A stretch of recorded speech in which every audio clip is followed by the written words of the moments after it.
नमस्कार दोस्तों। आज की कहानी एक प्राचीन लोक कथा है। प्राचीन समय की बात है। भीषणपुर नाम के राज्य में दुष्यंत नाम के एक राजा रहते थे। ये बहुत ही अच्छे और कुशल शासक थे। उनके राज्य में प्रजा बहुत ही सुखी रहती थी। लेकिन पास के ही राज्य में एक दूसरा राज्य भी था, जिसका राजा बहुत ही क्रूर और अत्याचारी था। उसने भीषणपुर की प्रजा को बहकाया और भीषणपुर राज्य पे भी आक्रमण कर दिया। राजा दुष्यंत इस साजिश से बेखबर थे। इसकी वजह से वो आक्रमण की तैयारी नहीं कर पाए। अब इसकी वजह से परिणाम ये हुआ कि उनकी सेना दुश्मन की सेना के आगे टूटने लगी। राजा दुष्यंत के भी कई सैनिक मारे गए और उनका रथ भी टूट गया, जिसकी वजह से वो और उनका घोड़ा वो दोनों ही घायल हो चुके थे। राजा दुष्यंत को घायल होता हुआ देख के उनके सेनापति ने कहा, महाराज, हमारी सेना दुश्मन की सेना के आगे बिल्कुल कमजोर पड़ रही है। मेरा सुझाव माने तो आप कुछ समय के लिए इस राज्य से दूर कहीं और चले जाइए। इस बार नहीं तो अगली बार हम अवश्य ही जीत जाएंगे। नहीं सेनापति, मैं अपने राज्य और अपनी सेना को इस प्रकार मुसीबत में छोड़ के नहीं जा सकता। मेरी बात समझिए महाराज, यह समय सोच समझ के विचार करने का है। आप सेना और राज्य की चिंता मत करिए। जब तक मेरे प्राण हैं तब तक मैं अपने पूरे बल के साथ दुश्मनों का मुकाबला करूंगा।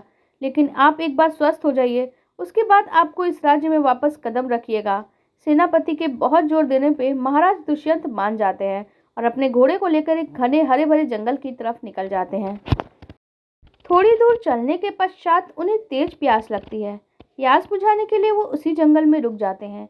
सामने पहाड़ों से बहता हुआ झरना देख के वे घोड़े को उसी तरफ घास चरने के लिए छोड़ देते हैं और खुद उतर के उस झरने की तरफ बढ़ते हैं। सबसे पहले वो झरने का शीतल जल पीते हैं, जिसके बाद उन्हें हल्का विश्राम महसूस होता है।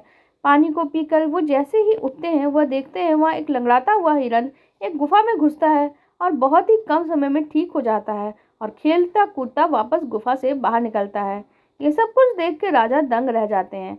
वे उसी क्षण उठते हैं और उस गुफा की तरफ बढ़ने लगते हैं। गुफा में प्रवेश करने के बाद राजा देखते हैं कि सामने एक वृद्ध महापुरुष आश्रय लगाकर वहां बैठे हैं। ठीक उनके सामने शेर, हिरन, हाथी, लोमड़ी और खरगोश जैसे सभी जीव बैठे हुए हैं। यह देखकर राजा पूरी तरह से हैरान हो जाते हैं कि इतने हिंसक जानवर एक दूसरे के आसपास कितने प्यार से बैठे हुए हैं। वह कुछ कहने वाले होते हैं कि अचानक महापुरुष का ध्यान टूटता है। महापुरुष को इस बात का पता नहीं होता है कि उनके सामने भीषणपुर राज्य के महाराज खड़े हैं। उन्हें एक साधारण पुरुष की तरह वो समझते हैं और कहते हैं, कौन हो तुम? इस प्रकार शरीर पे चोटों के निशान क्यों हैं? महाराज दुष्यंत अपना सच छुपाते हुए कहते हैं, मैं राजा दुष्यंत का एक करीबी सेवक हूँ। यह सुनकर महापुरुष कहते हैं, लेकिन श्रीमान, मुझे ऐसा आभास हो रहा है कि आप कोई आम इंसान नहीं हैं। आपके सीने में राजचक्र प्रतीत हो रहा है मुझे। सही कहा बाबा, मैं ही राजा दुष्यंत हूँ। कोई बात नहीं, तुम सही जगह पे आ गए हो। मैं तुम्हें एक जड़ी बूटी देता हूँ, जिसे खाकर तुम पल भर में स्वस्थ हो जाओगे और तुम्हारे सभी घाव भर जाएंगे। महापुरुष थोड़ी दूर के लिए गुफा से बाहर चले जाते हैं और कटोरे में हल्दी, दूध और शहद लेकर आते हैं। महाराज, इसे पी लीजिए। इसको पीते ही आपके सारे दर्द को आराम मिल जाएगा और आपके घाव भी पल भर में भर जाएंगे। राजा औषधियों को ग्रहण करते हैं और अपने घाव पे लगा भी लेते हैं। देखते ही देखते उनके घाव भर जाते हैं और सारी थकान भी खत्म हो जाती है। यह देखकर राजा बहुत ही आश्चर्यचकित हो जाते हैं और खड़े होकर कहते हैं, बाबा, यह क्या था? मेरे घाव तो इतनी जल्दी भर गए। मुझे ऐसा लग रहा है कि आपने पल भर में कोई जादू सा कर दिया है। नहीं महाराज, मैं भी आपकी तरह ही एक आम इंसान हूँ और ये सब कुछ तो औषधियों का कमाल है। ये बाबा, आपने मुझ पर इतना बड़ा उपकार किया है। मांगिए, बदले में आप जो कुछ भी चाहते हैं वो मांगिए। आप कहे तो मैं 100 ग्राम आपको दान कर सकता हूँ। महाराज, मैं 100 गांवों को लेकर क्या ही करूँगा? मेरे पास तो समय भी बहुत कम है। मैं इस शांत वातावरण में बस खुलकर ही जीना चाहता हूँ। ये हरे भरे जंगल, पेड़ पौधे, पशु पक्षी, इन सब के बीच में रह के मुझे खुशी और शांति मिलती है। मैं आपसे केवल यही मांगना चाहता हूँ कि जंगल में रहने वाले पशु पक्षियों का शिकार ना किया जाए। जैसी आपकी इच्छा बाबा। आज से मैं अपने राज्य में जाकर ये ऐलान कर दूंगा कि जंगल के पशु पक्षियों को कोई भी नुकसान ना पहुंचाया जाए। महापुरुष को वचन देकर राजा अपने राज्य की तरफ प्रस्थान करते हैं। लेकिन काफी समय हो जाता है तो वो बीच में एक छोटे से गांव में रुकने पे विचार करते हैं। इसी समय एक साधारण व्यक्ति का रूप वो देख रखते हैं और गांव में जाकर ठहराव के लिए पूछते हैं।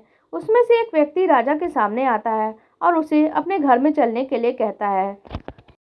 घर चलकर राजा को वो खाने के लिए भोजन देता है। राजा भोजन खाते हुए कहते हैं, वाह क्या स्वादिष्ट भोजन है, ऐसा भोजन तो मैंने अपने जीवन में कभी चखा ही नहीं। सही कहा महाराज, मेरी पत्नी बहुत ही स्वादिष्ट भोजन बनाती है, उसके हाथों में मानो जादू सा ही है। इसके बाद वो व्यक्ति का नाम पूछते हैं। इस पर वो कहता है कि मेरा नाम ऋषि राम है। खाना खा के राजा विश्राम करते हैं और ऋषि राम राजा के घोड़े को घास डालने के लिए निकल जाता है। सुबह होते ही राजा अपने राज्य के लिए निकल जाते हैं। राज्य पहुंचकर वो सबसे पहले ऋषि राम को अपने राज्य में बुलाने के लिए सेनापति को भेजते हैं। ऋषि राम को अभी तक ये ज्ञात नहीं था कि कल जो व्यक्ति उनके यहाँ ठहरा था वह भीष्मपुर राज्य के महाराज हैं। वह सेनापति के साथ जाता है। जैसे ही उस व्यक्ति को कल रात जिनके घर रुका था सिंहासन में वो बैठा हुआ देखता है तो हैरान सा हो जाता है और हैरान होते हुए कहता है, महाराज की जय हो। महाराज, अगर मुझसे कोई भूल हुई हो गई तो क्षमा कर दीजिए। महाराज कहते हैं, कल रात जो हमने मिठाई खाई थी क्या वह आप यहाँ लेकर आए हैं? नहीं महाराज, मिठाई तो मैं लेकर नहीं आया हूँ। अब मिठाई नहीं लाई तो सजा तो मिलेगी। सेनापति, हमारे परम मित्र ऋषि राम को 50 गांव भेंट में दिए जाएं और साथ ही राज्य में इन्हें अच्छा पद भी दिया जाए। और ऋषि राम, आपके लिए सजा यह है कि आपका माह के अंत में राज्यसभा के सभी लोगों को यह मिठाई जरूर खिलानी होगी। यह सुनकर ऋषि राम हंसते हुए कहता है, जी महाराज, जरूर। अब ऋषि राम 50 गांवों का मालिक ही नहीं बल्कि महाराज दुष्यंत का परम मित्र भी बन चुका है। आपको हमारी ये लोक कथा कैसी लगी आप कमेंट सेक्शन में जरूर बताइएगा। साथ ही वीडियो को लाइक कर दीजिएगा और हमारे चैनल को भी सब्सक्राइब कर लीजिएगा। धन्यवाद।